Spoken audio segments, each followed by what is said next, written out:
muliraanye. Say hello to your neighbor. Katusabe. Let's pray. Kitaffe atagwawo tukwebaza nate Lord, we thank you today olw'olunaku luno, for this day. lunaku lupya lw'okoze. It's a brand new day that you've made. Mwayagala tukyukire, You wanted us to change. mwayagala tuyigire, You want us to enter. mwayagala tubeere abaama. You want us to be your children. Tukkiriza nti omwoyo wo We believe that your spirit bw'ali okututuusa ebyo byonna. is amidst us to serve us to all, everything. Tukusuubiza ekitiibwa n'ettendo We promise the glory and honor byonna nga biwedde. to when all is done. Amen. Kubirako Mukama Amen. mu ngalo. Please clap for the Lord. Okuba nga gwe mulundi gw'okusoosa okundabako, If it's your first time to see me, bampita Dennis Musoke. he's called Pastor Dennis Musoke. Wano nduddewo emyaka mingi nnyo. He has ministered in this place for so long, Neebaza Katonda olwa kitaffe ow'omwoyo, and he thanked the Lord for the spiritual father, Bishop Stephen Senfuma, Omulabi Stephen Senfuma, akoze omulimu omunene okututeekateeka n'okututegeka. who has done a great work to prepare and cover us. Tetuli bubi, We are not bad off. tuli mu mikono mirungi. We are in the right hands, nurtured by the right person. Tumukubire mu ngalo. Please clap for that bishop. Era nyongera okwebaza Katonda ku lwammwe mwenna ababadde mu lukuŋŋaana lw'omuntu w'omunda, And I continue to bless God for whoever attended the Inner Man Conference, naddala abantu nga wakwata ssente zo n'owagira olukuŋŋaana olwo. especially when you supported financially that conference. Kyewakola ky'amaanyi, What you did was great. kijja kujjukirwa nnyo. It will be remembered for long. So tukwebaza naawe. We say thank you as well. Naawe eyajja tukwebaza. Even you who attended, we say thank you for attending. Kuba abawaayo ne bubandiwaddeyo gwe n'otajja, Because if someone contributed financially and you don't turn up, tekyandituyambye. it wouldn't have helped us. Twebaza Katonda olw'obudde obulungi obw'omwoyo We bless God. n'obw'omubiri. We bless God for the good weather of the spiritual and the natural one.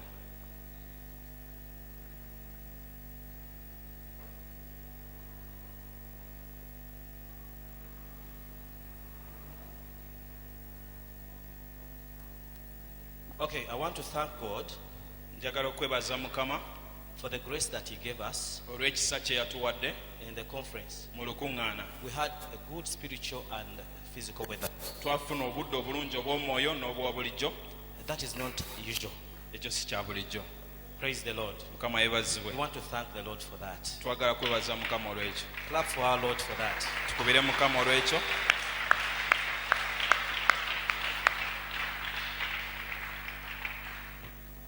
Okay, thank you very much for everything. Mwebale nnyo.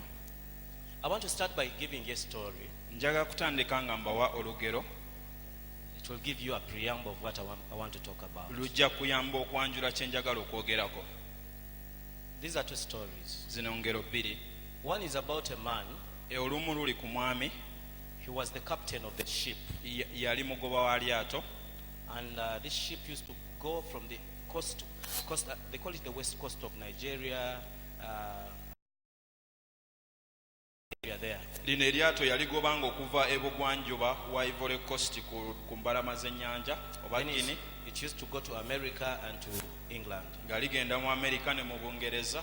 And behind were loaded people that left behind their families, Ku lyo kwabangako abantu abalekanga emabega amaka people gaabwe, that were sold, abo abaatundanga, people that were sold, abo abantu abaatundibwanga the youth that left their families behind, ne baleka ab'eŋŋanda zaabwe emabega, the youth that were taken away from their families. ne baggyibwa ku b'eŋŋanda zaabwe. Many people that were on that ship, Bantu bangi nnyo abaabanga ku lyato eryo, and were taken to work as slaves on ne plantations. batwalibwa okukola ng'abaddu mu plantations. They were taken to tea plantations and sugar plantations. Ne batwalibwa mu majaani ne mu kulima sukaali, ebikajjo ebiva mu sukaali. The man who was the captain of that ship, Omwami yali omugoba w'eryato eryo. one day, Olunaku as you lumu, know, fate works out. Ng'ebintu ebitera okubeera. as things happen, This man, he was old, got saved. omwami ono yali ayitibwa, Omusajja ono n'alokoka. he got saved. Omusajja ono bw'alokoka, When he got saved, tekikkiriza nti alokose. he didn't believe that he had got saved. kubanga yavuganga abaana b'abandi bajja ku kosi kyawe batwala mu busibe. Because he used to fail people from different countries to other countries as slaves. Kyamukwatako nnyo. It touched him a lot. Yeewuunya nnyo okuba naye alokose. He was really wondering that he got saved. N'atuula wansi. Then he sat down N'awandiika oluyimba. and he wrote something. Oluyimba olumanyi. And that song Lugenda Amazing Grace. Fena tuliyimbe mu lugenda lutya? Ne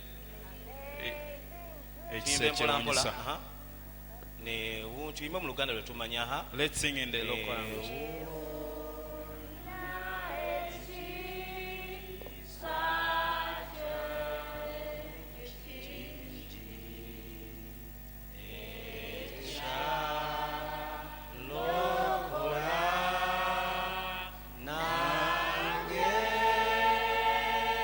Ebigambo ebiri mu luyimba olwo bwe maze okuwulira story nti bikola amakulu nga yeewuunya ekisa nti naye ne kikola kitya. He was wondering the grace that saved eyali him, abuze, the way he was lost, eyali omuzibe nti naye kati alaba. the one who was blind that he could see. Yeewuunya nnyo ekisa kya He Katonda. was really wondering about the grace of the Lord. Story endala ekwata ku muwala. The other story is about a lady Omuwala ono or a girl. yagamba She says Katonda yamulabikira. that God revealed himself to her. Katonda bw'amulabikira When God manifested to n'amuwa her, mission, yalina emyaka 12, She was n'amuwa 12. mission ataase obwakabaka. she was given a mission to save the kingdom. Omuwala ono This girl, agamba kyali kisa kya Katonda ekyajja gy'ali.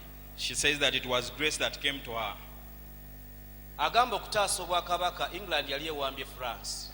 The one who is talking about to save the kingdom, England had captured France. Ngezaako biteeka mu I'm bifunzafunza. trying to summarize for you. Omuwala ono w'emyaka 12 This 12-year-old girl, n'agenda and she went n'atuuka mu maaso ga kabaka before the king n'amugamba Katonda ŋŋambye and said that the Lord has ngenze told ngenda me okutaasa. that I'm the one that is going to save Kabaka you. we France alina ekifo, sagala kwogera bigambo binaakutawaanya, alina ekifo we baamutikirira nga bolaba nti kabaka wa Buganda bamutikirira wa. As you see the king of Buganda being given calling Kati nga Naggalabi Nabulagala. wa France baamuwamba. Now the place where they crowned the king from in France was captured. Coronation. Coronation. Kati we bamucrowningira nga Bungereza yawambawo. England had captured that place, Ng'ekitegeeza kabaka kwali naye nga si ki. meaning the Si king kabaka, was kabaka there but bamucrowninga. was not a king, just was captured. Mukama waffe yeebazibwe. Praise the Lord. Mukama yeebazibwe. Praise the Lord. Omuwala ono This girl, n'akola olutalo olw'amaanyi, she made a serious battle. n'alwana, She fought n'agenda awangula ekifo ekyo n'akijja ku Bangereza. and recaptured Story that empanvu place. nnyo gye saagala kuyitamu. It's a long story. Omuwala oyo n'awangula obwakabaka obwo. And she recaptured that Kabaka ne kingdom. bamucolonizing, ne bamuteekako ne bamutikkira. Naye olwatuuka ekiseera Abangereza ne bakola deal n'Abafalansa, And the England made a deal with the ne French, babawa omuwala oyo, and they gave up this girl, ne bamutwala mu maaso ga church. and this girl was taken before the congregation in a church, Ne bamubuuza, and she was asked, by'oyogera by'obadde olwanira wabijjawa? what you confessed and what you fought for, where did you get that courage Nga from? tekikkirizibwa nti osobola okulaba Katonda. It was not believed by then that you could see God. Naye nga bw'anaagamba nti kyali kisa kya Katonda, But if she could mention that it was grace nga of guba God, musango. it was a case to Nga bw'agamba answer. teyalaba Katonda, And if she said that she either saw way God, nga bagenda mutta. ekimu ku byo she would be killed. N'abagamba bw'ati, And she said like this, kisa kya Katonda kye kyannyamba. it is grace of the Lord that enabled Naye me. bwe kiba tekyali kyo, But if it wasn't, nsaba Katonda akinteekemu. I ask of God to cover me up again with it. Omuwala bamuyita Joanna of Arc. The girl who is called Joanna of Arc. Olabyeko ekipande kiri lugazaawo kuliko Joanna of Arc. Have you ever seen that picture? It's Abo in bantu ababiri Brazil. batuleetera, njagadde mbaleete bangi benyiza okwogerako nga njogera ku kisa kya Katonda. I wanted to pull out those two people. There are so many I could talk about when I'm considering the grace of the Lord. Peetero ekyokubiri essuula ey'okusatu olunyulo 18. 1 Peter chapter 2 Peter chapter 2 verse 18. Peetero ekyokubiri essuula ey'okusatu n'olunyulo 18 atugamba ebigambo bino. He says these words. But grow in the grace and in the knowledge of our Lord and Savior Jesus Christ. Kubanga bw'ogoberera ebigambo ebikulu ennyo Siwewo wali Peetero ekyokubiri essula ya 3 olunyiri lwa 18. Peetero ekyokubiri sura ya 3 olunyiri lwa 18.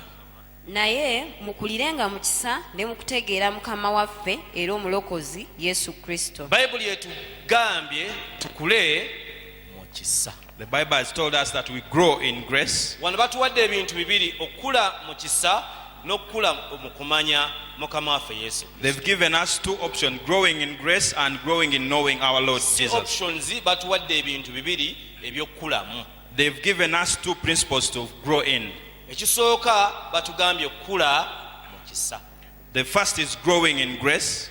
Ekyatuli kyogerako olulala omutwe gwange guli kula mu kisa. The other one we shall talk about it later, but today my theme is growing in grace. Abooluganda tulina ekintu ekyatuweebwa kye simanyi oba tukimanyi. Brethren, we are blessed by something which I don't know whether you know. Tulina ekintu kye tutambuza ekituwaniridde kye tutayinza kunnyonnyola bigambo biyinza kukimalayo. There is something that is supporting us which we can't explain in details fully. Tulina ekintu kye tunyumirwa kye tutalina bigambo biyinza kukimalayo. There is something we enjoy that we don't have actual words to explain it further. Bakiyita ekisa kya Katonda. It is called the grace of the Lord. Almost buli bbaluwa za Pawulo ze yawandiika n'eza Peter bawandiika nga bateekako ekigambo ekyo ekisa kikubisibwemu.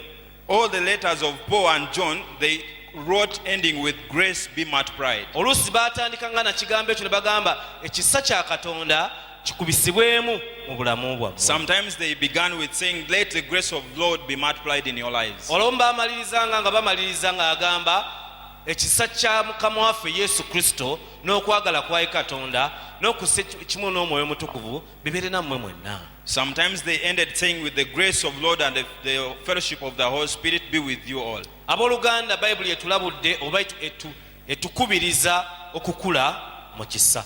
The Bible is telling us or encouraging us to grow in grace. Omwaka guno gubeere omwaka mwe tunafuba okulaba nti tukula mu kisa. This year let it be a year when we shall endeavor to grow in grace. Bwe baya ekintu ekinaatuwanya mu nnaku eziringa zino ennaku embi kigenda kubeera kisa kya Katonda. If there is something to save us in these worst days, it will be the grace of the Lord.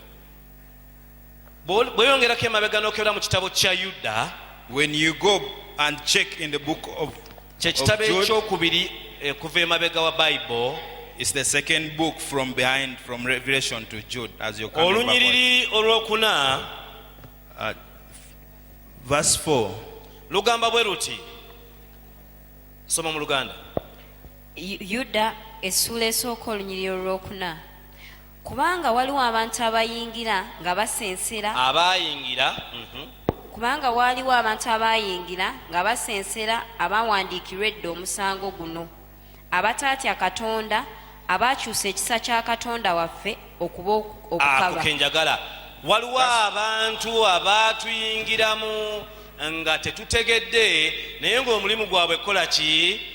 Mwogere nnyo, mulimu gwabwe kola ki? Kukyusa kisa kya Katonda kukifuula license ey'okwonoona. There are people who came and congregated with us, but their aim motive was to change the grace of Lord and make it a sinful. Abooluganda tuwulidde era tumanyi abantu bangi abalaga nti ekisa kya Katonda kitegeeza nti obeera omukristaayo atalina mugaso akeera ku makya ne bw'oyonoona oli mu kisa kya Katonda. We've had so many people saying that you can be a Christian but just sinning because there is grace. Njigiriza nnyingi ezisomesa ne ziraga nti ekisa kya Katonda kyakusonyiyisa ebibi bye wakola, ebibi by'ogenda okukola leero n'ebibi by'onaakola enkya. There are so many doctrines saying that you're forgiven your sins that you committed in the past, today, and those that you will commit in future. Kituufu nnyo era eyo doctrine ntuufu ddala. It's true and that doctrine is right. Naye kirungi okumanya nti ekisa kya Katonda ate tekituwa bbeetu kwonoona. But it is good to know that the grace of God doesn't permit us to sin. Ekisa kya Katonda tekituwa bbeetu lya kwonoona. The grace of Lord doesn't permit us to sin. Si nnyumba mwe twayingira tutandike okwonoona. It's not a house we entered into to start committing sin. Ekisa kya Katonda tekirabise mu ndagaano mpya yokka. It's not only in the New Testament. ekisa kya katonda kirabika okuva bayibuli weetandikira paka weggweerako. It is seen right from Genesis to Revelation. ojja kusangawo ekisa kya katonda. You will find the grace of God. n'omala ojjamu ekisa kya katonda mu kintu kyonna tewali ayinza kusaanira. And when you pull out the grace of God in everything that we are in, no one would be adamu worthy. yaweebwa olusuku lwa kisa kya katonda. Adam was blessed by Garden of Eden because of grace. adamu bwe yayonoona yasaasirwa lwa kisa kya katonda. When he sinned, he was forgiven because of the grace of God. nuuwa si lwakuba nti yali ateredde nnyo bw'onaalaba mu ssuula ey'okumeka essuula ey'omukaaga olunyindooza lwa 9 lugamba nti nuuwa n'alaba ekisa mu maaso ga katonda. The Bible says that Noah saw the grace of God before God. ekisa kya katonda kitegeeza ki? What does it really mean? kuba tukiwulidde tumanyi bye kikola We know what the grace does, naye kyo kye ki? but what is grace? ekisa kya katonda The grace of kwe God kuganja okujja gy'oli kw'otasaanidde. is the favor that comes to you when you are not worthy of it. akagambo akanguwa koyinza okukwatako oluzungu bakayita unmerited favor. Ekisa ekitasaanuuka. ebintu ebikuweebwa naye nga tebikusaanira. Things that are given to you when you're not worthy of them. ekifo w'oteekebwa naye nga tosaanirawo. A position you're put when you're not worthy of it. emiryango gy'oyingiramu naye nga togiyingiramu lwa busobozi bwo. The gates that you enter but not of your potential ebintu or by'okola ability. naye nga tebyenkana na busobozi bwo. The things that you accomplish when you are not worthy of your ekisa kya ability. katonda kitegeeza emirimu katonda gy'akola, the activities of God towards man. Emirimu katonda gy'akola eri omwana w'omuntu. abooluganda buli omu waali singa ogenda ne weetunulira bulungi n'okera ku makya ne weetegereza ebintu by'ozookola ojja kwetegereza nti amazima ddala si busobozi bwo. Brethren, when you reflect on the things you're doing, you will find out that it's not your ability that you've done all that abooluganda you bwe did. tunaabeera objective enough ne twetegereza entambula gye tutambulamu ojja kwetegereza nti tegabadde maanyi g'okuba nti tosobodde kwenda omwaka gwonna. When we are objective enough, we shall find out that it's not been your potential ability not to sin or fornicate the whole year. ojja kwetegereza nti ekikuumye okuba nti okyali mulokole tegabadde nti kubanga osaba nnyo kubanga waliwo abaali bakusinga okusaba abatatuddeewo olunaku lwaleero. You will find that it's not that because you're prayerful enough or you're fasting a lot, but it's because of the grace. kyetaagisa buli kiseera okijjukire buli woonaayimiriranga ojjukire nti kyonna ky'oli abadde katonda. You need to always remember that what you are today, it has been the living God. abooluganda buli wooneerabira ekigambo ekyo bayibuli egambye mu yakobo essuula ya 4 olunyiriri lwa 6 nti mukama ayongera ekisa. In James, it says that God multiplies and adds more grace. yakobo essuula ey'okuna olunyiriri lwa 6 James chapter 4 verse agambye 6, nti mukama atwongera ekisa. that God adds us more grace. n'ayongerako akagambo kano And he added this word. era aziiza ab'amalala. And he puts away those that have He pride. resists. era aziiza ab'amalala. He resists those that have pride. abooluganda Brethren, lwaki katonda agatta ennyiriri ezo bbiri? Why do God add those two nti verses? ayongera ekisa That he adds more ate grace n'aziiza. and he resists those with pride. ensonga lwakiri bwe kityo tulina ebifo mwe tutuuka ne twerabira nti abadde katonda. Why is it like that? There are places that we reach at and we forget that it has been era the ne living God. ntandika okunnyonnyola lwaki mmanyi bye mmanyi kubanga nsoma nnyo. And then you start talking about what you, as to why you know what you know, because you read a lot, kubanga nsaba nnyo. because you're prayerful enough, kubanga mmanyi okwepositioninga. because you know how to put yourself in the right kubanga place, mmanyi okwana emikwano emirungi. because you know how to make good friends. abooluganda ensonga ezo zonna ziyinza okuba ziyimirira. Brethren, all those points could be naye correct, ekisinga obukulu kisigala nga kigamba kyonna ky'oli waliwo abaze babikola ne bitabakolera gwe lwaki kibikoledde kisa kya But- katonda. but above all, there are so many people that have done what you've done, but it is the senga grace. katonda nyamba n'otegeera ekyo olunaku lwaleero If God can help me for you to omwaka understand guno nga that, gutandika as this year is commencing, n'oyongera okuyaayana n'ogamba mukama nyongera ekisa, and you continue to yearn for grace, n'oyongera ogamba nti mukama bwe mba nalaba ekisa mu maaso go nyongera ekisa, and you say, if I saw grace before you, Lord, add more grace to omwaka me. guno gwenda kubeera gwa njawulo gy'oli. 2019 will be a good year for omwaka you. guno genda kubeera gwa kuwangula gy'oli. 2019 will be a victorious year. omwaka guno genda kubeera gwa njawulo nnyo togulabangako mu bulamu bwo. 2019 will be a special year I've never seen. naye agambye aziiza abamalala. but he resists those with pride.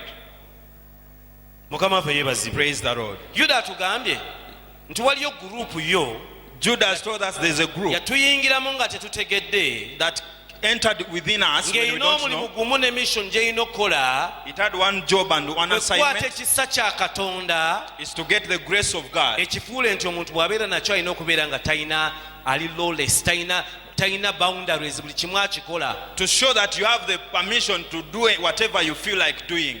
Wakikwata bubi. That's a wrong perception. Ekisa kya Katonda kitegeeza ebintu ebikuweebwa by'obadde tosuubira. The grace of God means something given to you Bameka when bali you want wano to work ng'olina it. ebintu by'ozzoofuna naye nga tewabisuubira. How many are here you got things that you Kale didn't tuggyewo expect? ebintu oyinza Okay. okuba tulaba bintu. Bameka bali wano ng'olina ebifo mw'otuuse naye nga tewabisuubira. How many are here that you've made it to places which you didn't Kale expect? bameka bali wano ng'olina nga tewabisuubira. How many are here you have titles that you're being Njala called when you didn't kugamba, expect? I want to tell kisa you, kya Katonda. it is the grace of the living God. Njala kugamba ekyo kibayite ekisa kya Katonda. That is what is called the grace of God. Bayibuli bw'eba esomesa ekisa kya When Katonda the Bible is teaching about the grace of kirina God, emitendera mingi. it has so many levels. Emitendera mingi egy'ekisa kya Katonda. So many levels of the grace of God. Naye njala nkuwa olunyi olutulaga But I want to take you somewhere nti okufuna ekisa kya Katonda to show that to get the grace of God, tetwafuna chansi ya kwonoona. we didn't get a chance of sinning. Bagalatiya essula ya 5 Galatians 5, olunyiri olusooka. verse 1. Bagalatiya 5 olunyiri olusooka Galatians 5:1. wagamba bwe wati. Soma. Abagalatiya essula ey'okutaano olunyiri olusooka. Mu ddembe Kristo yatufuula baddembe. Kale munywere mulemenga okusibibwa nate mu kikoligo ky'obuddu. Olwokubiri. Laba nze Pawulo mbagamba nti munaakomolebwanga. Kristo tayibaako kyalibagasa. Kyenjagalawo What I want? agambye Yes, nti Kristo yatufuula wa ddembe. Jesus set us free. Kristo bw'atufuula ab'eddembe When Jesus sets us wano free, abantu bano engeri gye baali bayonoonyemu ekisa kya Katonda the way these people had contaminated or sinned against the grace of God, baali bakifudde nti obulokozi they had made that salvation. olina okugattako ekintu ekirala. You have to add on something else. Kati obulokozi pyuwale mulimu gwa Katonda. Salvation is pure the work of God. Temuliimu mulimu gwa muntu yenna. There is no any effort of a human being. Bayibuli egamba nti lwaki Katonda yakyekolera yekka The reason as to why God did it on waleme his own, kubeerawo ayeenyumiriza. so that no one is proud of himself for that. Abooluganda ffenna tunyumira okwenyumiriza. Brethren, we are all proud of something. Buli omu ku ffe anyumira okwenyumiriza. Each of us is proud of something. Naye Katonda obulokozi Yesu ku musalaba yeegendera bwogu ne bamukomerera waleme kubeerawo omuntu akeera ku makya agambe nalokoka kubanga nawaayo ente zange. Nalokoka kubanga oyo tube nga tumuggyeewo. Jesus was crucified alone so that no one could boast that I got saved because of my ability. Olunyiri olwokuna lwoba onsomera. Verse 4. Olunyiri olwokuna. Mwawuliddwa eri Kristo mwe abaagala okuweebwa obutuukirivu mu mateeka. Mugudde okuva mu kisa. Mugudde okuva mu kisa. You've fallen short of the Abagalatiya grace. bano baali baddidde obulokozi baatandikira mu mwoyo The Galatians started nga in buli kintu spirit. kyonna bakkiriza Katonda. They were believing God. Ne wabeerawo Abayudaaya abaabayingiramu And the Jews came ne and babagamba entered them. obulokozi bwe mwaweebwa bwe mwagala obunyumirwa obulungi And they said, if you want to enjoy the salvation you got, mwongereeko ne kino. add also this one.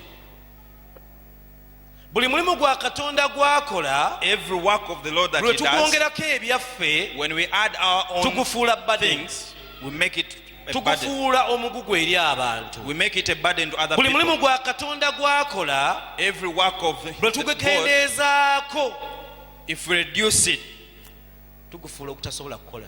we make it unable to work Abooluganda something. ekisa kya Katonda The grace of God, tekigattibwako ate tekitoolebwa. it's not added on or it's not Bayibuli ekiyise subtracted unmerited from. favor. Okuganja okutakoma. okuganja okutakusaanira, unworthy favor, okuganja kutaakulirira, the favor that you didn't work for, okuganja okwajja gy'oli nga walina ku bibyo. the favor that came to you when you're on your own Abamu ku things. mmwe wali otambula ng'oli mu katale n'osanga ababuulira enjiri n'olokoka. Some of you were walking Nga by the street and you got the tewabipulaninze. gospel. You didn't plan to get saved. Kisa kya Katonda. It is the grace of Lunaku God. lumu Pawulo aba ayogera nga yeewaana. Paulo was boasting one day N'agamba nti nze yasengayo obuto. and say, I'm the Nze gwe youngest. baasembayo okulonda. I'm the last that they Naye nkoze chose. okusinga abatume bonna. But I've worked beyond the N'agamba naye disciples. kibadde kisa kya I say, oh, it has been the grace of God. Katonda ayongera ekisa God is adding more grace abeetowaze for those that are era humble, aziyiza abamala. and He resists those that are with pride. Bwe twogera ku kisa kya Katonda When we talk about the grace of God, okukifuula ekintu eky'okwonoona, to make it a sinful act, okugamba nti tuba tufunye chansi ey'okwonoona, to say that you got a chance to sin, kirungi tumanye ekisa kya Katonda biki bye kitulabula. it's good to know what is the grace of Nga God warning tumaze us kuba ebyo against. mubimanyi bituyigiriza bingi ebikwatagana ekisa. Bw'obeera mu kisa bakozesa examples nyingi nti obeera ng'eccupa ya soda gye bateeseeko seal ne basuula mu toilet, soda oyo tasobola kuyingira mu kintu kyonna. They have given so many examples that when you're in grace, you are like a bottle of soda thrown in latrine and you know you don't get Abooluganda contaminated. ekyo kituufu nnyo, It's right, naye brethren. Katonda tatuyise kubeera mu ttooyi, But God has not called us to go back to atuyise okubeera the mu bulamu toilet. obusingako awo. He has called us to live a greater Mu life. Befeso essula ya 2:10 Ephesians 2:10. kasooke tusome awo labi kye yatuyitira olyoke weekuweko example z'okugwa mu ttooyi. Ephesians chapter 2 verse 10. 2:10 ayogera lwaki yatulonda mu kisa. Abefeso essula ey'okubiri Olunyiri olw'ekkumi agambye etya? Tandika ku lw'omunaana kubotegere nti boogera ku kisa. olunyiri olw'omunaana, kubanga mwalokoka lwa kisa lwa kukkiriza. Akusooka okyukire kuliraanyo okamugambe walokoka lwa kisa. Turn to your neighbor and say, you got saved because of grace. Kamugambe akategeere walokoka. Tell it to your neighbor, you got saved because of the grace. Aha. So tekwava gye muli, kye kirabo kya Katonda. Ebigambo ebyo biwulira bulamu ebigambo byolina okusoma mu Bayibuli n'ojjukira nga oyagala okwewaana nti jjajjawo lyasaba nnyo, maama we yakugira atya.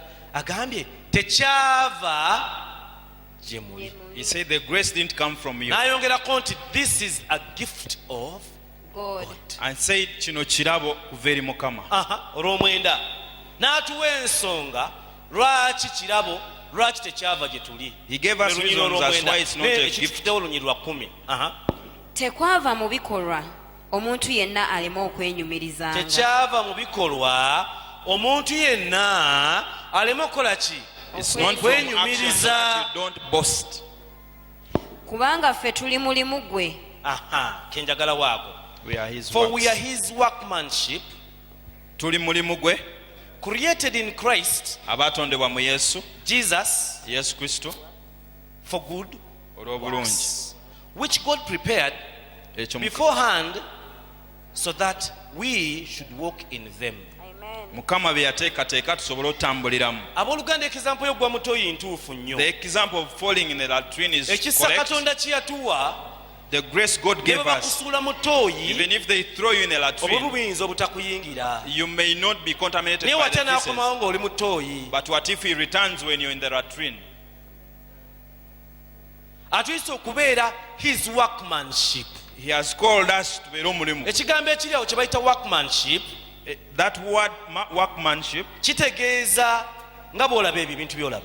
it means to see Ebyo the work, by'olaba awo omuntu olumala obikola, the design, the finishing after doing kasita it. omuntu amala okukola design eyo, After doing the wali wansi design, ateekawo erinnya lye. someone endorses with Mwali the mubirabyeko name. ebintu ebiringa bwe bityo. Have you seen such Ng'alaga ekyo works? kintu kyange. Showing that is Kati my own. workmanship kigambo kya Lugiriki ekitegeeza art piece. The workmanship kigambo kya Greek meaning ekikoleddwa. Kitegeeza omulimu omuntu gw'akoze.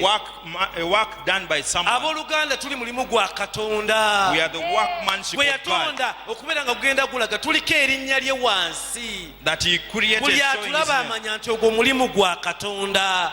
Whoever sees knows that the work of okukyukako Lord. Your turning, okubeera obulungi bwo Your goodness, okuyimusibwako your lifting, mulimu gwa it is katonda the works of the living we are God. his workmanship Tuli mulimu gwa buli Mukama. lwokera ku makya n'ogamba nti gwe bwekoze bw'otyo When you boast one day that you're the one azaakola done omulimu that, ogwo oba omulyaza amaanyi it is like you're taking the credit of one who has worked.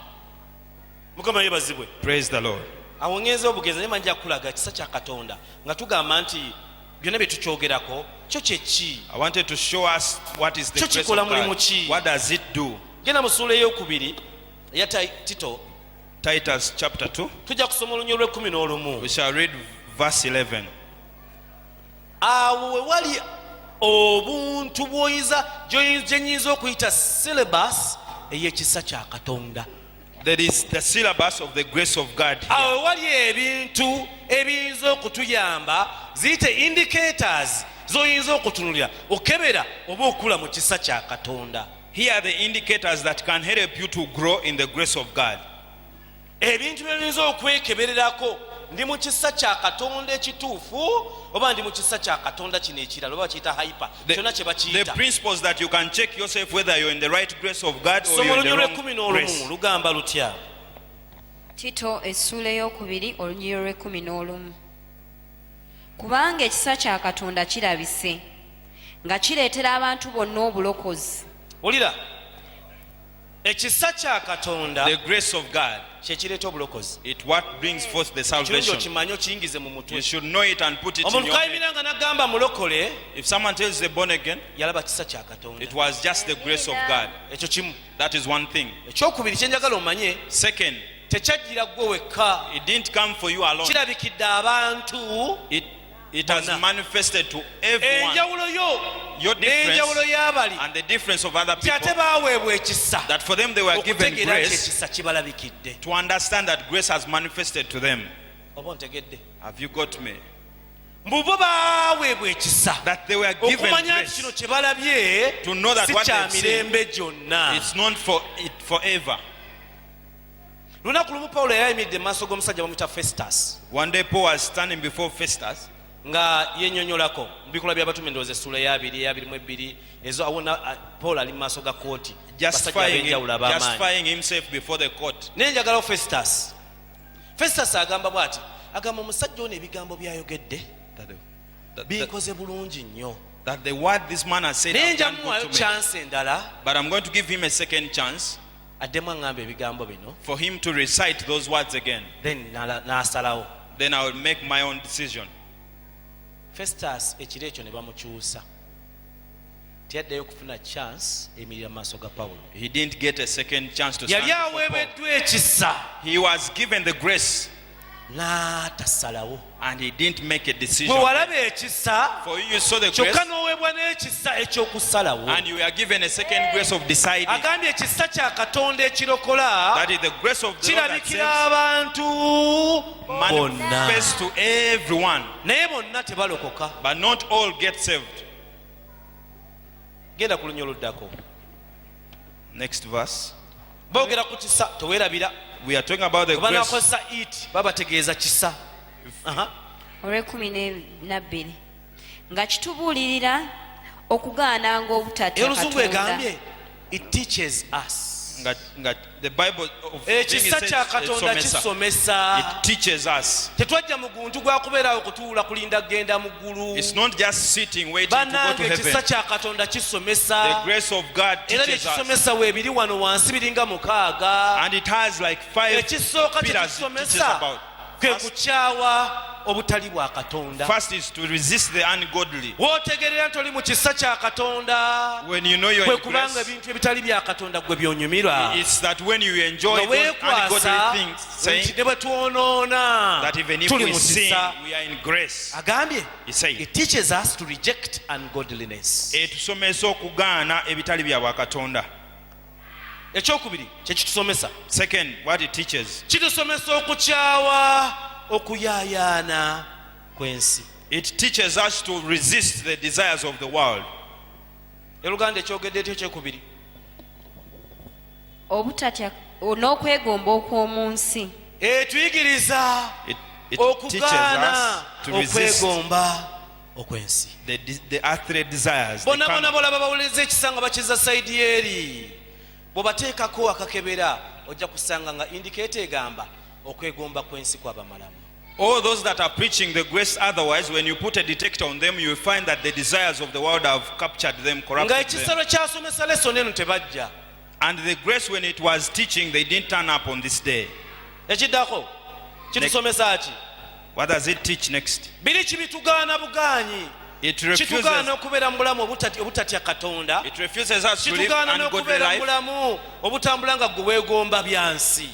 to live in a life that is enjoying the carnal things. Abooluganda okwegomba kwaffe n'okuba abatali balokole kwa njawulo. The desires of the born again and those that are heathen is different. Ekiddako Next. tulyoke tubeere nga abalamu mu mirembe gya kaakano kituyigiriza to live a sensible life. Tulyoke tubeere n'obulamu obukulu. Abooluganda ekisa ekikugamba oyagala omuwala ono n'omuwala oli sisuubira nti obeera oli sensible. The grace that teaches you to love this girl and the other girl doesn't mean that you're Newankubadde sensible. abatusomesa tosobola beeteekako mu kusomesa Bayibuli bayinza okulaga ebintu ebingi nga biringa ebituufu mu Bayibuli, naye wano ojja wano ne weekeberera wano ndi kitusomesa to live a sensible life. There are so many teachers that teaches us otherwise, but here we are being told to live a sensible Bayibuli life. ekintu kyeyita sensible kitegeeza nga n'atali mulokole bw'akiraba asobola okukivuunula n'agamba ya bali bulungi. The Bible says that what it calls sensible is whoever that is not a born again and sees what you're doing, he can say that Ekiddako is right. kitugamba okulivinga obulamu obuli upright. Second, it teaches us okubeera n'obulamu obulambulukufu. Ekiddako ne kisomesa obulamu okubeera mu bulamu obuli godly. To be in the life that is godly. Ekisembayo kitusomesa okubeera mu endowooza ey'okuba nga tulina gwe tulindirira, essuubi eryo ery'okuba nga tulina kye tulindirira nga tuli wano ku nsi naye nga tulina anticipation tetuli baawano saawa yonna tugenda. The last, it teaches us to have hope of expecting the eternal life, that we don't belong to this world. Abalina We have Bayibuli the other world. kagambye katya? Waiting and confidently expecting the blessed hope and the glorious appearing of our Lord Jesus Christ. Nga tulina munda mu ffe Uganda nsomera olunyiriri lwa kapati akasembayo ku lunyiriri lw'okumeka olunyiriri lwa 13. nga tulindirira essuubi ery'omukisa n'okulabika kw'ekitiibwa kya Katonda omukulu era omulokozi waffe Yesu Kristo. Mbwe ekisa kituyigiriza okubeera nga tulina obulamu obulindirira okudda kwa Mukama waffe. The grace teaches us to have an expectant life for the return of God. Abooluganda Mukama waffe ajja. Our Lord is coming back, brethren. Naye agenda kusanga atya? But how will he find you? Abamu agenda basanga nga bali mu bintu ebyo ebyekisa ekifaanana bwe kityo. Some of us will be found in such carnal things. Abooluganda ekisa kya Katonda The grace of God, wano batugambye kirabikira abantu bonna. they say it manifests to everyone. Peter kyavudde atugamba we tusomye 3:18 Peetero ekyokubiri Second tukule Peter mu kisa. 3:18. Wanika omukono gwo ogambe ayi Yesu. Raise your hand and say, Oh Lord. Yogera ng'akitegeeza ogambe ayi Yesu. Oh Lord, Omwaka guno this year, mpe ekisa give me grace okula mu kisa. to grow in grace. Kyogere ng'akitegeeza ddemu osaba essaala eyo. Ayi Yesu, Oh Jesus, omwaka guno this year, mpe ekisa give me the grace okula mu to kisa. grow in the grace. Nga maliriza As I conclude, yatufuna eddakiika ez'okusaba. I want to get some minutes for prayer. Bayibuli erina ebika by'ekisa byetulaga bingi naye njagala kuwaako bitono. Nja biteeka mu clusters, biteeka mu groups. Bible has so many types of grace, but I want to cluster them. Esooka The first one, kiyite mu Luganda simanyi kigambo common. Common kye ki mu Luganda? ekya bulijjo. Common grace. Ekisa ekya bulijjo. Ekyo buli omu kyasobola okutuukako. Everyone can Ekyo kijja buli encounter with muntu eri it. buli muntu yenna. That happens to everyone. Kye kisooka. It's the first one. Abooluganda batali balokole Those that are not born again, bali mu kisa. they are in that common grace. Ensi eno okuba nti weeri This world to exist, eriwo lwa kisa it is kya there Katonda. because of the grace of God. Abantu b'okola nabo The people you grow up tolowooza with, nnyo nti bakwagaliza nnyo. don't think that the Naye people that waliwo you work ekisa with, kya Katonda there is a grace of God ekikukuumira awo that make wakati protect mu you environment etakwagala amidst the buli environment omu that n'abeera hates you, n'obubi bwe and everyone has naye evil, nga tabukutuusaako but they can't touch upon abamu you. babugezezzaako bukutuusaako Others have tried to ne hurt you bubanga obukutuukako as if it's naye mu about to maanyi ge destroy you. bagenderedde okukutuukako ne butakutuukako mu Destroy maanyi you. ge Then bagenderedde it doesn't hurt you the way they intended. mukama waffe bw'aba akyogerako When our Lord is talking about yakyogerako it, matayo essula ya 5:45 Matthew 5:45, n'agamba nti waliwo enkuba agitonnyesa kuba mwagala that the rain ne is kuba tamwagala. showering to those that love him and those that don't love him. Ye matayo 5 That is Matthew 5, olunywa 45 verse 45. bw'atonnyesa enkuba That he makes rain kuba mukkiriza shower to those that believe him, kubagamba nti mukama gy'oli those that say that God, kubagamba you mukama exist. mukulu God, you're kubagamba great. mukama yantuusizza God wano has made me to reach this point, kubagamba nti abadde that it katonda has been the living God. ne kubagamba bw'aba gy'alya kale anzite Even those that say if he exists, let him kill me. anzite kati ndi Let wano him anzite try me, kill me. katonda bw'aba gy'oli nzitira wano kati If God, you're there, strike me dead now. n'atamutta And he si doesn't lwakuba fulfill. ayogera ategeera nnyo Not because this one is naye understanding, ali mu ki but it's because of the common grace. abantu bawa obujulizi neebasa mukama People testify. Let me thank nabadde the Lord. neebase I was asleep. ebyenje tebyanyingidde mu nnyindo The cockroaches didn't enter my mawuliddeyo nostrils. abali mu mulago nga ebyenje byabayingidde mu nnyindo Are there people in hospitals with bakituwa cockroaches in obujulizi nga nostrils? tugeraageranya abatali balokole bibayingira Those that are not born again, do they face the same waliwo challenge? ekikuuma ebiwuka ne kimigamba ono yeebase temumuyingira mu nnyindo There is that grace that stops insects from entering your nostrils. ekikuuma ekyo ekiri geno That protects you from that is common grace, general. kati waliwo leva eddako There's the second level. esingako ku ziri endala zonna It's slightly higher than the other. bakiyita ekisa ekitulokola It's called the saving grace. kisa ekirokola The saving grace. bannange ekyo kirabo kya katonda That is a gift of the living tekiri mu God. magezi go tekiri mu maanyi go There's no your boasting or Tolina energy or nnyo strength. tetutegeera nnyo nti fe twategeera ku olwo ne tulokoka We are not that much understanding that we got saved on that Efeso very 2 day. olunnyo olw'omunaana Ephes- olw'omwenda n'olw'ekkumi Ephesians 2:8 up to 10. nti twalokoka lwa kisa That we got saved because of the grace. abooluganda gwe nange twalokoka lwa kisa You and me, we got saved because of the grace. kyukira kulenyo munyenyezeemu omugambe walokoka lwa kisa Turn to your neighbor and shake him a little. That ekyo and tell him bakiyita we got ekisa saved. ekirokola That's a saving grace. bwoba wakiraba kubira mukama mu ngalo If you saw it, clap to ey'amaanyi the Lord, a mighty hand clap. kuba engalo ezeebaza katonda Give the bwoba Lord a mighty wakiraba hand clap. ensi nnene tebakirabanga ekyo The world doesn't see that. tebamanyanga nti yesu yajja kulokola People don't know that Jesus came to save. abamu balowooza nti yakola kakomedi n'addukako omusalaba teyafa People think that he just made a comedy and ran away from the cross. obulokozi Salvation. butambulira kwa yesu kwambala mubiri Salvation is about God, Jesus N'abeera mu putting on the mubiri flesh. ogwo. He lived in Nga that muntu flesh nga ffe. as a human like us.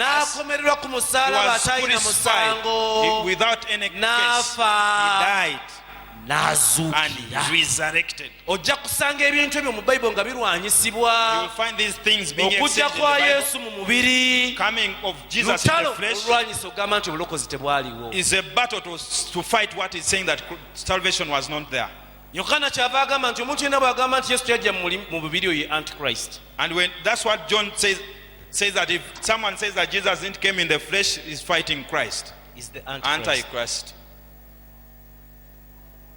yokaana bakolinsi ekisooka essula ya 15 ojja gisoma yonna You read 1 Corinthians 15. kankusomerewo olabe kye bayita olabe akantu akali awo akanyuma Let me read Okalaba for you. olwaliro oba onaakalaba Let me read for you and you see something bakolinsi interesting. ekisooka 1 Corinthians essula ya 15. 15 olabe pawulo yatuteerawo kye bayita enjiri Chapter 15. Paul gave us a good doctrine.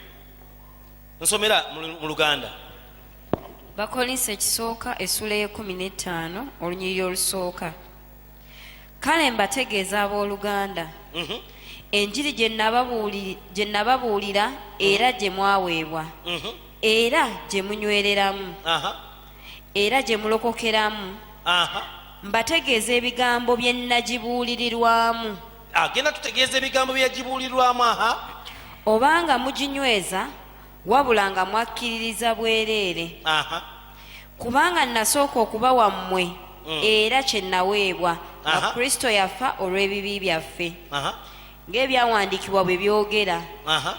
era nga yaziikibwa Aha. era nga yazuukizibwa Aha. ku lunaku olw'okusatu ng'ebyawandiikibwa bwe byogera Enjiri yeeyo. That's the gospel. Awakanya ebiri awo aba awakanya bulokozi. If you're arguing against this, you're Oba arguing onoonya against bulokozi kye salvation. butegeeza Pawulo yabututeera mu nnyiriri ezo bbiri.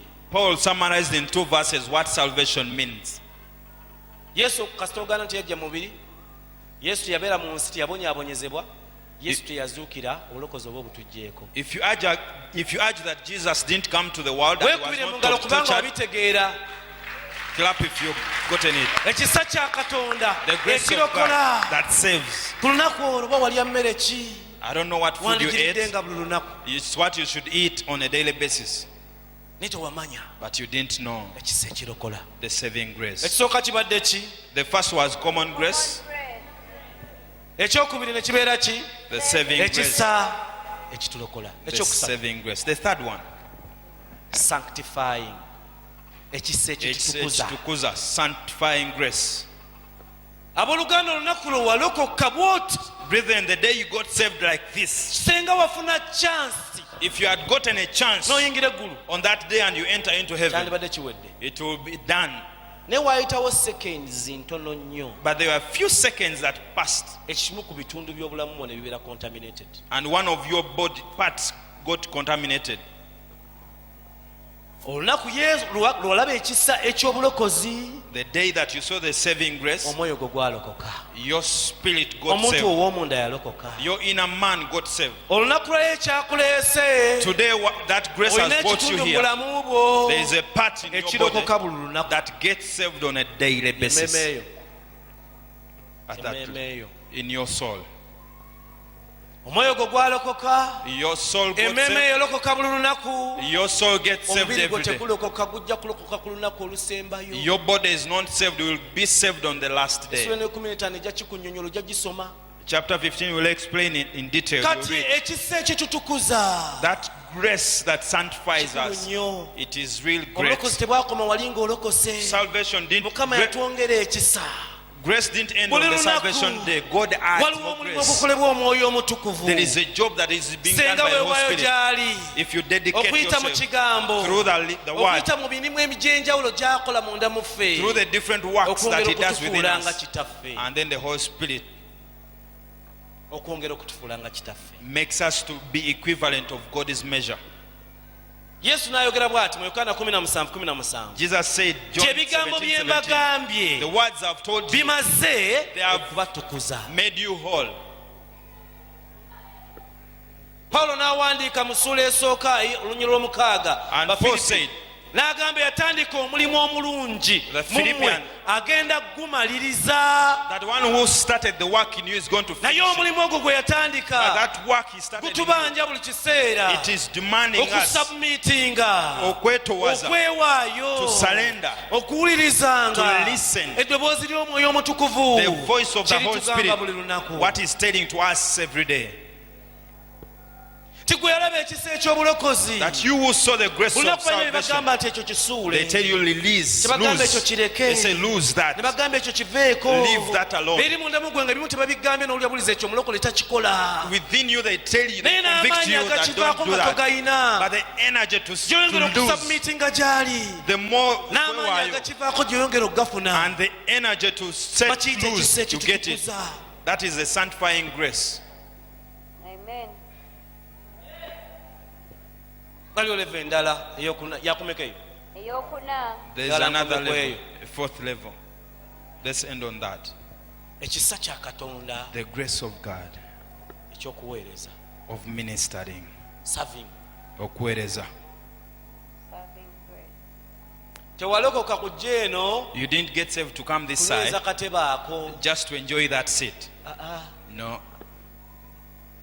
Ensonga lwaki akuwa ekisa ekikutukuza, That's why He gives you a sanctifying nga ne grace. bw'otabuulira nnyo njiri, That even if you don't preach the n'ogenda gospel mugenzi mu a baali lot, bakumanyi, and you go to people that know basobola you, okujulira nti omusajja ono waliwo omulimu they can ogumukolebwa. testify that this man, God has done something Bw'oba in him. olunaku lwaleero Oh, today, okuva luwalokoka, since you got ng'abantu saved, tebalaba njawulo mu bulamu bwo, and people are not seeing any difference in your wandibanga life, ekisa ekitukuza. tewewaddeyo gye kiri. Maybe you haven't submitted to the sanctifying grace. Obulamu bwaffe bwokka Our life alone bumala okuba obujulizi is enough to be a living eri testimony abantu to people nti Mukama akyusa. that God can change.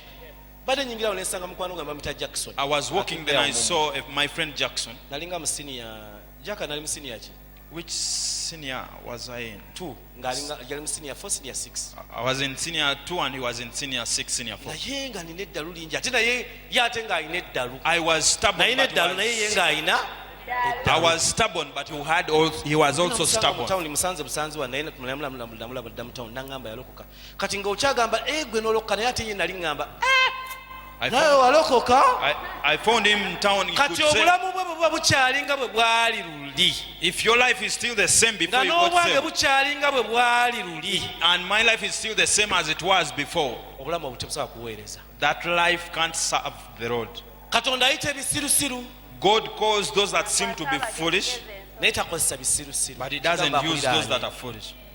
Kingambira akuliraanye. Tell your neighbor, Katonda ayita bisirusiru God calls those that seem to be naye foolish, takozesa but he bisirusiru. doesn't use the foolish.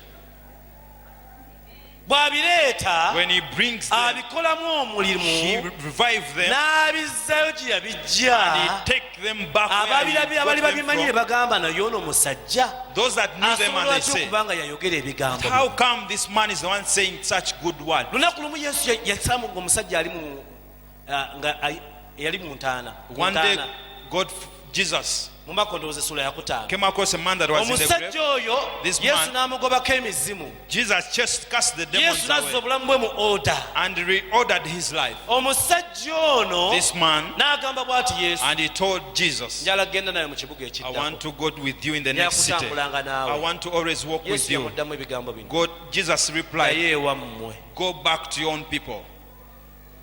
lwaki Why? abantu balabe omulimu gwa So that Katonda. people can see the goodness of the Lord. obulamu bwo n'obulamu bwange Your life and my bulina life, okuba nga buweereza nga it tonajja has to nakubya serve. bituuti. Before even you come to Abooluganda the kino ekituuti pulpit, kitono nnyo. this pulpit is too small. Akazindalo ka Bishop Stephen Senfuba kati. This microphone is for the bishop.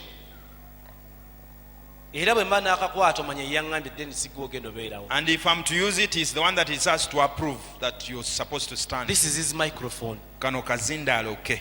kino kituuti kiki. This is his pulpit. entalo we ziva kwe kulowooza nti obuweereza bwonna buli wano.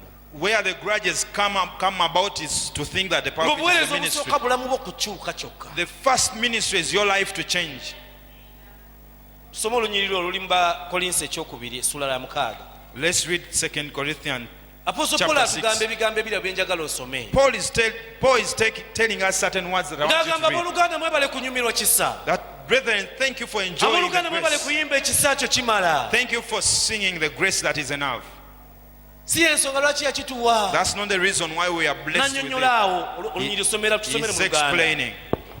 Abakolinsi ekyokubiri essula ey'omukaaga olunyiriri olusooka. Era bwe tukolera emirimu awamu naye tubeegayirira obutaweerwa bwereere kisa kya Katonda. Kubanga Abaganda ayogera mukiwulidde? nti Have you heard it? obutaweebwa bwereere. Not to be Ddamu osoma blessed for olunyiriri olwo. nothing. era bwe tukolera emirimu awamu naye Aha. tubeegayirira obutaweerwa bwereere Aha. kisa kya Katonda. asose tunnyonnyola mirimu gye tukolera wamu naye. He's explaining the works that we we are do co-workers together. with Christ. tuli Tukyusa mu lwa bakozi Yesu. wamu naye. We work with him. abooluganda yesu bwe yakulokola When Jesus saved you, yakusanga oli mu he busibe. found you in bondage. you were a captive. Wali muwambe. n'akujja mu busibe. And he dragged you out of captivity. bwe yakuleeta When he eno brought you this side, n'atandika okukolamu omulimu ye sanctifying. he started sanctifying you. bw'amala okukolamu omulimu After doing this work in you, n'akwekwipinga then he to go equipped and you. set other people free. Ogenda osumulula abalala bali mu buwambe. tubasumulula okuyita mu bigambo byaffe We pastor you through naye our words. tubasumulula nnyo okuyita mu bikolwa byaffe. We set them free through our omuntu yali words, but tagassa more in action. n'akamu Someone who has not ng'olina ebintu profited, by'okola ebigasa abantu. but now you can do things that omuntu prosper eyali others. omubbi mu environment yo Someone that was wicked in your ng'olina omulimu environment, gw'otandise okukola ogw'enjawulo. but there is a special work that you're pawulo doing. agambye mu Befeso Paul is saying bwe in yali Ephesians omubbi that one who was a thief, bwe walokoka when you got saved, lekeraawo okubba stop stealing awo tulabye ekisa kya mirundi ebiri He said two wali types of grace. You are a n'olaba thief, ekisa you saw the n'olokoka grace and got saved. katonda n'atandika okukolamu omulimu ogw'okukyusa God started reshaping n'agamba you. kati ddayo And he said, now go okola back emirimu n'emikono gyo and do the works by your oyambe hands abatayina and help those that don't ogabire have. abatayina And you provide for the soogera needy. ku kugaba I'm not talking njogera about ku giving areas out. nyingi ez'obulamu So many spheres of life ezisukka ku bituuti that push us to pulpits. nze mbagoba no ku kituuti ndi bagoba ku I'm kituuti chasing you away from the kwa buli pulpit. awo osaba Because yakikwate mu everyone you're interceding, I wish I can stand, I can shake that onyenye pulpit. ebyalo Before you shake the pulpit, Genda go and onyenye shake the ku mirimu community. gy'okolera. Go and shake your Genda places. onyenye eyo. Go and shake. wano tuleke bishop yabanyenyaawo Let the bishop shake here. Amen. gamba akuliraanya amiina Tell your neighbor amen. kisa ekisooka kye nayogeddeko nagambye ki The first grace fenna mwe tugwa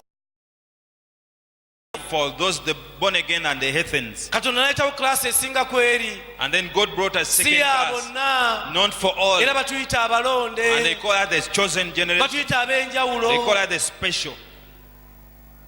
naawe waliwo gurupu esigalawo And there's a group that remains esigala ku there. eyo levo Remains at that level. esigala ku bebi jesus Saying baby esigala ku Jesus. yesu ali ku musalaba Just Jesus on the esigalawo cross. At that level. twalokoka lwa kisa That we got saved because of the twalokoka lwa grace. kisa waliwo gurupu There's esigalawo a group that ends there at that level. nebayo gurupu eddako egamba But the other twagala group says that we kumufaanana want to we resemble want to be you. Christ like Twagala kubeera nga ye We want to be like mu him. njogera yaffe In our ku mirimu gye speaking, tukolera bamulabe our workplace, to see God in us. ekyo kitwala okusubmitinga eri omwoyo omutukuvu It takes submission under the Holy ekisa Spirit. ekirokola The saving kyajja grace, gye tuli it came to us. ekisa ekitukuza The grace that makes Kikola us to mu grow ffe. works within us. ekisa eky'emirimu The grace that makes us to work, Kituyitamu. it goes through us. kudiramu Should I repeat? ekisa ekirokola The grace that saves Kyajja us gye tuli. came to us. tewakiyita You didn't invite it. kyakusanga olibyo ne kijja It just came on its own. ekisa ekitutukuza The grace that stands fire kikolera us, munda mu it ffe is working within us. ekisa eky'emirimu The grace it of flows working through us kikulukuta okuyita mu nti ebigambo by'oyogera the words that you bibeere say. ebigambo ebireeta ekisa eri There abawuliriza should be tidings bringing grace to others. ebikolwa byaffe Our actions bibeere ebikolwa ebireeta ekisa eri should abawuliriza be actions of grace to those that omuntu are waba hearkening. akyawakanya omulimu gwa katonda If someone hates the work of waliyo God, omuntu agenda okulokoka there's someone that's going to get saved owooluganda gwe ng'okyuse when you change. You as a brother. nga yali akumanyi nti tosoboka That he knew that you were a complicated nga person. yakumanyi okuva mu buto obwo paka He w'oli knew you from childhood up to ng'asobola okugamba now. nti mu butuufu And he can testify okukyuka kw'ono that the changing of this waliwo person, amaanyi agasinga amaanyi ge there is the tumanyi power that is beyond the abooluganda power bonna that we gye know. mwava Whoever that, n'omala wherever oddayo you gye came from, wava even if you abantu go basobola back, okugamba nti okukyukako people can say that you're waliwo changing. amaanyi There is agatali ga power bulijjo that is agakola omulimu not bulamu. usual, that is of the living God. maliriza nti As I conclude, maliriza nkugamba he says, tunula w'oli look around you. tunula byokola Look what you do. tunula by'omanyi Look what you know. tunula ebiri mu mutima gwe by'omwoyo What within your heart, the tunula spiritual, skills z'olina the skills that you have. genda ng'okebera Try checking. mulimu amaanyi gomu byonna Is there your ability in tolabawo all? kisa mu skills z'olina mu bintu by'okola Don't you see the grace of God mu in your mutima things you're gw'obulokozi doing? ebintu by'omwoyo Ask yourself the spiritual things in your heart. tolabawo mukono gwa katonda Don't you see the hand of the God mu bintu by'omanyi in the things that you know? tolabamu nti mulimu ebisukka okumanya ku levo y'okumanyako Don't you see things beyond your understanding? bwoba osobola okulaba ebintu ebyo If you can really see manya such nti things, kyali kisa then just know that it was the nyinza kulanya grace. omugambe kyali kisa Tell your neighbor it was the grace. mugamba abafaanana nga gwe tebalokoka Such people like you don't get saved, naye kyali kisa but it was the grace. abooluganda bw'omanya ekintu ekyo Brethren, if you Amalala know gajja that, kukata. the Togenda pride will kulwanagana go away. amalala. You won't fight with pride. abooluganda You bw'omanya won't be ekintu ekyo boasting. If you know that, togenda kulwanagana bantu you won't be fighting with people. tetulaba mu lyato lya nuuwa When in the Tetulaba Noah's mpologoma. ark, we don't see lions ng'erya embogo when it's eating the tetulaba buffalo. ngo We don't see ng'erya the lion embuzi eating the goat. tetulaba nsiri nga ziruma bantu mu lyato We don't see mosquitoes buli biting kintu people mu in the lyato ark. everything in Ark, kyakuula empisa it was nga kimanyi ono humble. wendi ndiwo olwakisa. And it knew that I'm here because of the gamba akuliranye grace. mugambe kola ku mpisa mu lyato. Tell your neighbor, try to be a Tuli wano good lwakisa. Christian in the Ark. kyukira n'omulamu We are mugambe here because of tokyankalanya grace. lyato. Tell your Tuli neighbor, wano don't disrupt lwakisa. the Ark. We are here because of ekyenjawulo the ku grace. lyato liri The different thing about the Ark, empologoma baali tebaagala gikyusa ebeere nga ndiga. they didn't want to change the life baali into a sheep. bagikuumiddeawo olw'akaseera. It was there for a ekyenjawulo while. wano tebakulese kukuumira wano ng'oli kiggoonya. The different thing, they didn't Bakulese bring wano you as a kukolamu crocodile, omulimu. but to do something in Obeere you, endiga. for you to be a sheep. tuli mu lyato. We are in the Ark. neno ekyenjawulo kye lirina ku lyato lya Nowa. But the difference between the erya Noah's Nowa Ark and now, bamukuumanga n'empisa ye. everyone was kept with their own wandibanga waliwo ekisa behavior. ekiri common. Maybe there is a common abooluganda grace. ekisa ekiri mu kanisa si kyekyo. That common grace is not the one in church. kitulina wano mu kanisa. The one that we have in kulaba church nti obulamu obwatandika nga bubi. is to see the obulamu life that, obwatandika nga bwakunyoomebwa. life that started when obulamu it obwatandika nga despised, tebugasa. when it was not butandike profiting, so okugasa. that it can profit. wandikubye ku ngalo. You should clap more than that. nti eyajja nga tolina kyogasa. When he came when you're not eyajja profiting, nga onyoomebwa. when he came when you're eyajja despised, nga tolina when he kyoli. came when you're mukama nothing, alina wayagala okuteeka. God want to put you naye somewhere ng'akutuusizaawo. But after making you ojjukire reach nga there, nti oliwo lwa. to remember Kisa. that you're there because of the grace. nyenyeza kwakulya omugambe mukama alina Shake your waakutwala. neighbor that the Lord is naye taking you teweerabiranga somewhere. nti oliwo You lwakisa. shouldn't forget that you're there because jenya of the grace. n'omulayiza kuba ali mabega nga oyagadde omugamba. Shake also your neighbor mugambe behind. kyoli olunaku lwa leero. That today okiri lwa kisa kya you're what katonda. you are because of the grace of God. mukama akuwa omukisa emira ku bigere bye May tugenda God kusaba. bless you. Stand on your feet. We are going to gyeyo pray. ekiweebwayo kyo. Get your offertory. n'okuba nti olina ekiweebwayo. Not because of the offertory. n'okuba nti olina ekiweebwayo. Even if you have the offertory.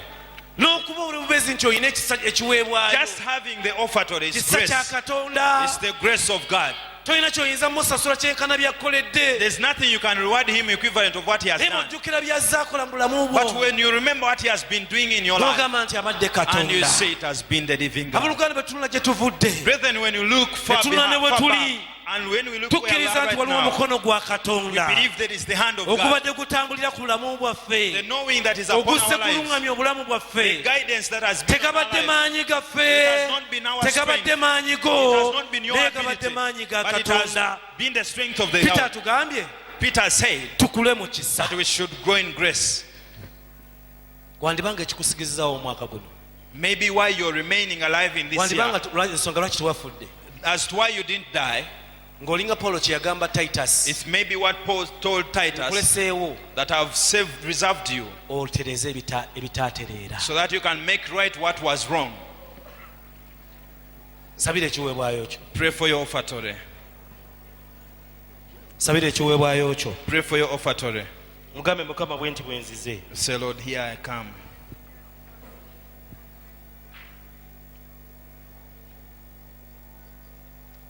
amiina. Amen. dakika nzireseeyo nga tuva wano saa meka. I've left a few minutes. ekizindiresezaayo osabeko. I've left them so that we can pray. leeta ekiweebwayo kyo. Bring your offertory. njala tuyimba oluyimba olwo alumanyi bulungi. kanjukire victor olumanyi bulungi.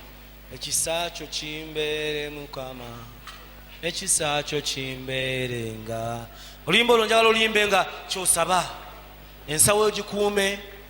waliwo abazze okulokoka. tobalemesa kulokoka. naye njagala weeweeyo. aha. ekisa kyo kimbeere mukama, ekisa kyo kimbeerenga.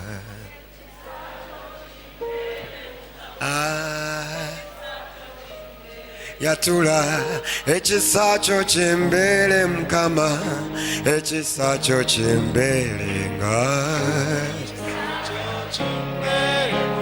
kimbeere tata, ekisa kyo kimbeere mukama, ekisa kyo kimbeerenga.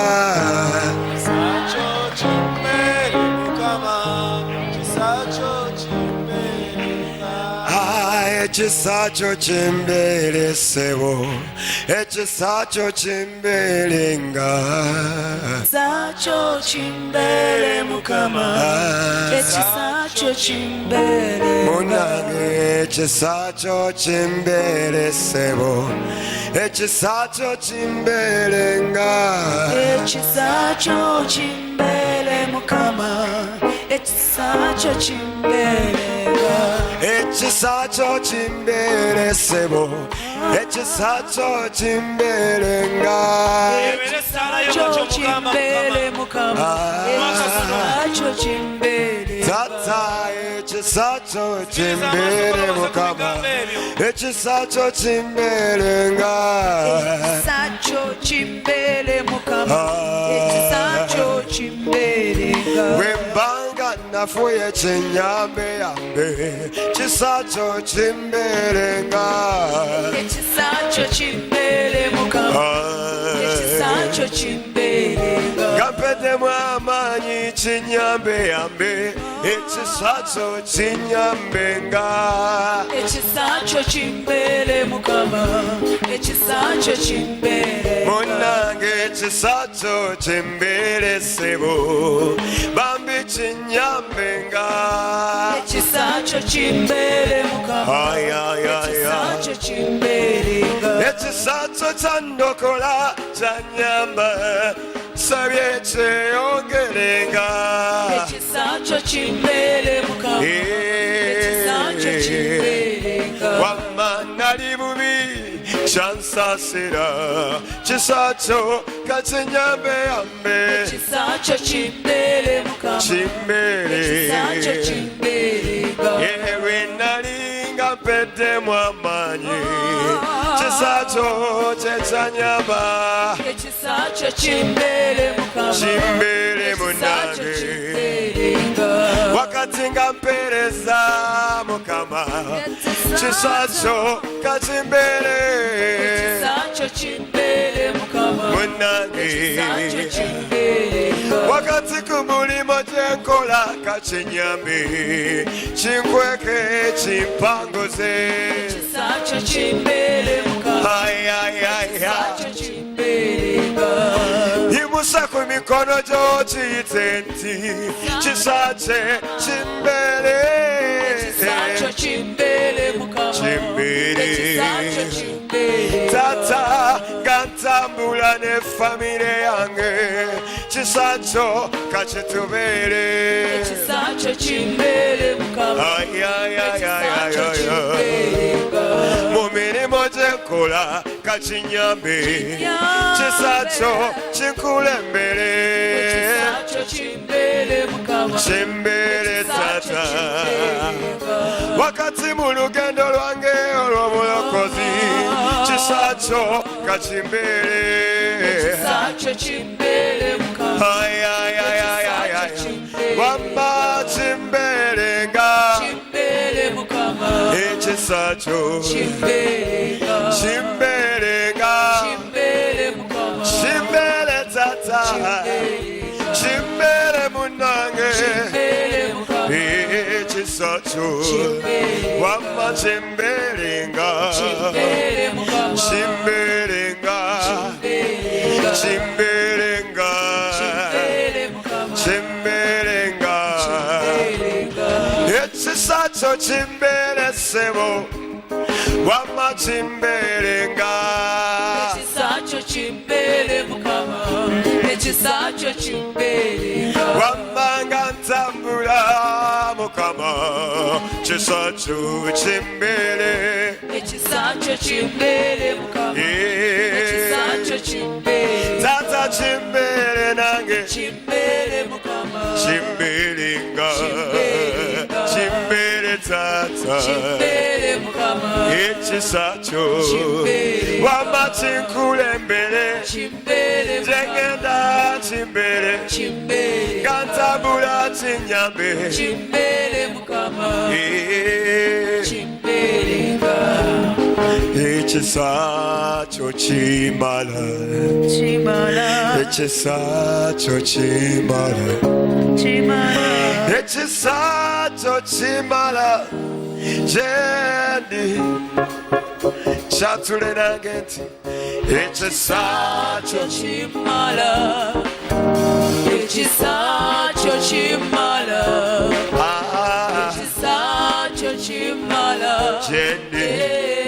Jendi, echisacho chimala, Echisacho chimala. chechimpanguzaze, Echisacho chimala. chechinyabanage, Echisacho chimala. chimala. Jendi. Echisacho chimala, Echisacho chimala. chimala, Echisacho chimala. chimala. Echisacho chimala. Jendi. Chisacho chechandokola, chisacho chechachusa, chisacho chechinyamba, atechimala, chisacho yesu, Echisacho chimala. chimala, Echisacho chimala. dara chimala, Echisacho chimala. jendi, Jendi. chisacho chimala, Echisacho chimala. sijakutya. Echisacho chimala. Sheongera, Sheongera, Sheongera, Echisacho chimala. Chimala, Echisacho chimala. Dana Chimala, Echisacho chimala. Jendi, my God, your grace is enough, Your grace is enough. it's Your enough. grace is enough. Hey. Your grace is enough. My God, your grace is Your enough. grace is enough. It's Your enough. grace is enough. I know it's Your enough. grace is enough for sokololya kino me. waliyo ekika ky'ekisa kya katonda nga kijja gye tuli ng'obusobozi. Grace of God coming Grace to us. as an ability. Grace of God coming us with ability. ekisa ekijja gye tuli ng'obusobozi. The grace that comes to us as ability. saba katonda omwaka guno Ask of God this year, ekisa ekyo 2019, ekimala that is sufficient Tuwa grace obusobozi. that gives us ability. obusobozi okusaba, Ability to pray. obusobozi okusoma ekigambo, Ability to read the scriptures. obusobozi Ability ekisobozesa bwe tutasobolera, that will enable us when we can't. ekireetera okuba nti tulina bwe tuyingira That nga makes- tetusaanirawo. That makes us to enter places we are not worthy of. kyayogerako mu Luka n'agamba mu muligende bwe bulimira mu maaso ebigambo ekyokuddamu mulikifuna. He talks about in Luke that go, you will find the answers before. mugende After. ebyokuddamu mujja bifuna nga muyimulidde we byetaagisiza. Just go, you will get the answers ahead of you. When nsaba it's ekisa necessary. ekyo I ask of that ekireeta grace obusobozi to be sent down. kijja omwoyo mutukuvu yakireeta. It's the Holy Spirit that nga brings it tugenda forth. okusaba That's Him that is on my heart. olugamba nti omwoyo atuyambe nga That says that your Holy Spirit. oluganda omwaka guno tuwangule buli ekibadde kituwangula. Brethren, so that we can defeat whatever has been defeating us. omwoyo wo atuyambenga Atuyambenga. tuwangule Tuangule, tuwangule hallelujah. omwoyo wo tuyambenga Tuyambenga, tuwangule tuangule, tuwangule Hallelujah. omwoyo wo omoya wa, tuyambenga tuyambenga, eberesalayo tuwangule tuangule, tuwangule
omugambe nyamba mpangule ekisa kyo kimale otuyambenga otuyambenga sebo otuyambenga saba otuyambenga sebo otuyambe otuyambe otuyambe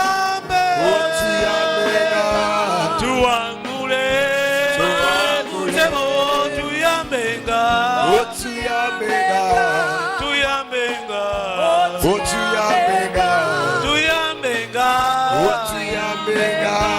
tuwangule tuwangule tuwangule mukama tuwangule mukama tuwangule tuwangule mukama tuwangule saba tuwangule saba tuwangule mukama tuwe ekisa ekiwangula tuwe ekisa ekisaba tuyambe tuwangule mukama tuyambe tuwangule mukama tuyambe tuwangule tuyambe tuwangule mugambe mukama nyamba mpangule kirabika ntyanga mpangutwa pekisa mpangula okwaka pekisa ekiwangula omwezi pekisa ekiwangula amalala pekisa mukama bemba nalaba ekisa mu maaso go nyongera ekisa mugambe mukama bemba nalaba ekisa nyongera ekisa nyongera ekisa nyongera ekisa ekiwangula nyongera ekisa ekisaba nyongera ekisa ekyenenya nyongera ekisa ekikyusa nyongera ekisa ekisaba nyongera ekisa ekireeta obusobozi kulwanga esisobola nyamba mpangule nyamba mpangule guno gubeera omwaka ogw'okuwangula gubeera omwaka ogw'okuwangula gubeera omwaka ogw'okuwangula gubeera omwana ogw'okuwangula gubeera omwaka gwakuwangula gubeera omwaka gwakuwangula gubeera omwaka gwakusoma kigambo gubeera omwaka gwakukyuka gubeera omwaka gwakwenenya gubeera omwaka gwakutambula naawe gubeera omwaka gwakutegeera gubeera omwaka gwakusemberera gubeera omwaka gwakusemberera omwoyo omutukuvu tuyambenga tuyambenga omwoyo omutukuvu tuwangule gwe yawanguza mukama waffe yesu okyaliwo tuwanguza gwe yawanguza abatume bw'oli okutuwanguza tuwe ekisa ekiwangula tuwe ekisa ekiwangula tuwe ekisa ekiwangula tuwe ekisa ekiwangula tuwe ekisa ekiwangula mugambe mpa ekisa ekiwangula mpa ekisa ekiwangula ekisa kyo mukama weekiri ate ekisa kyo kimala omwaka gubeera omwaka gwakusaba gubeera omwaka gw'okusoma ekigambo gubeera omwaka gw'okutegeera gubeera omwaka gw'okusemberera gubeera omwaka gw'okutambula naawe gubeera omwaka gw'amagezi gubeera omwaka gw'okusemberera tuwe ekisa tuwe ekisa tuwangule tuwangule famire zaffe ziwangule tuwangule emize tuwangule okwaka abalabe baffe batwetolodde tuwe ekisa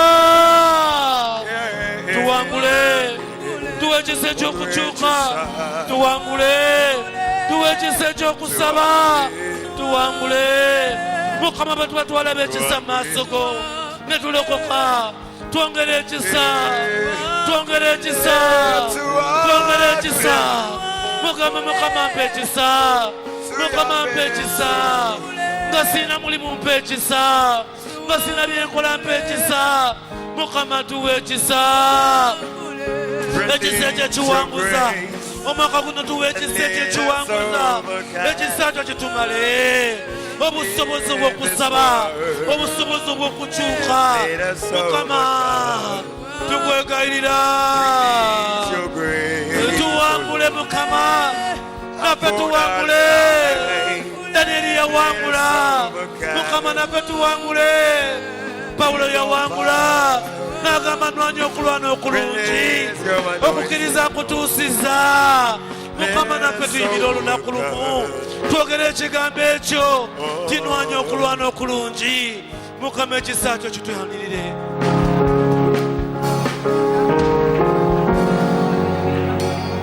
Oyimiridde awo wanika emikono gyo. Raise your hand a bit. Raising up our hands is a sign of surrender. Nga tuwanise emikono gyaffe kabonero eri Mukama. It's a sign Kabonero. we are saying to God, we cannot do anything without you. Ngoga Mukama teri kye tuyinza kukola wootali. Jesus predicted it in John 17 and said 5 that you cannot do anything without me. Yesu yakyogerako mu Yokaana 17 teri kye muyinza kukola we siri. We can't do anything. John 15. We can't do anything. It's John 15. We cannot do anything Yokaana without him. 15 teri kye tuyinza kukola, teri kye tuyinza kukola waatali. Father, we are raising up our hands Nga tuwanise emikono gyaffe Mukama. as a sign of surrender. Akabonero ak'okwewaayo. We have been proud of where we are. Tuli we tuli. We have been proud of where we are. Tusangiddwa we tuli Mukama. Twenyumiriza we tuli. We are proud of where we are. And we are forgetting that it has been you, God. Ne twerabira nti abadde ggwe Mukama. David said after looking at his achievement, Dawudi yakyogera after seeing the great thing he has done, ng'amaze okulaba ebikulu by'akoze, after seeing the heights where he was, ng'amaze okutulaba wawaali, he said, not n'agamba us, nti sife, not us. sife. Father, always teach us to say not us. Mukama tuyigiriza okugamba nti sife. Give us that attitude, that spirit that says not us. Tuwe embeera egamba nti sife. Teach us always to look at you Tusomese for ng'okutunuuliranga where we are. okulaba we tuli. Lord, it has been you. Mukama abadde ggwe. However small the achievement it is, Yadde kitono kyenkana it ki has been you. abadde ggwe However Mukama. much people say that we are great, Yadde kingi kwenkana ky'okugamba nti it has kisukkulume been you. abadde ggwe Help Mukama. us within this year Tuyambe omwaka guno Mukama. that we may surrender everything to you, Tusobole okuwaayo buli kimu ekyaffe gy'oli. that we may lean onto you, Tusobole okwesigamako. that we may put our trust in you. Tuteeke obwesige bwaffe mu ggwe. Teach us to trust you. Tusomese okwesiga. Teach us always to give back the glory. Tusomese okuwangayo mu kitiibwa. We know that you're going to do it this year. Mmanyi Mukama nti omwaka guno Give us grace tuwe ekisa kyo. that comes in form of ability, Ekyo ekijjira mu busobozi. that we may do great things to Tusobole okukola ebintu the eby'amaanyi glory of our God. olw'ekitiibwa kyo As we Katonda are waffe. leaving this place, Nga tuva mu kifo let kino, your grace sustain us. leka ekisa kyo kitumale. We don't know what is ahead of us, Tetumanyi biki bituli mu but we maaso, trust you, naye tukwesiga the omniscient one, nti Gwamanyi alaba byonna, you who sees all, that you have paved the way for us. nti otutemedde ekkubo Protect eb'empenda. us. Mukama Give us the grace to continue to pray. tuwe ekisa tweyongere Give okusaba us the grace ebizibu. to have intimacy with you. Tuwe ekisa tusobole Give us the okweyongera. grace to read your word. Give us the grace for fellowship. Tuwe ekisa Give ekikuŋŋaana. us that grace that causes us to understand you. Tuwe ekisa ekituleetera okukutegeera.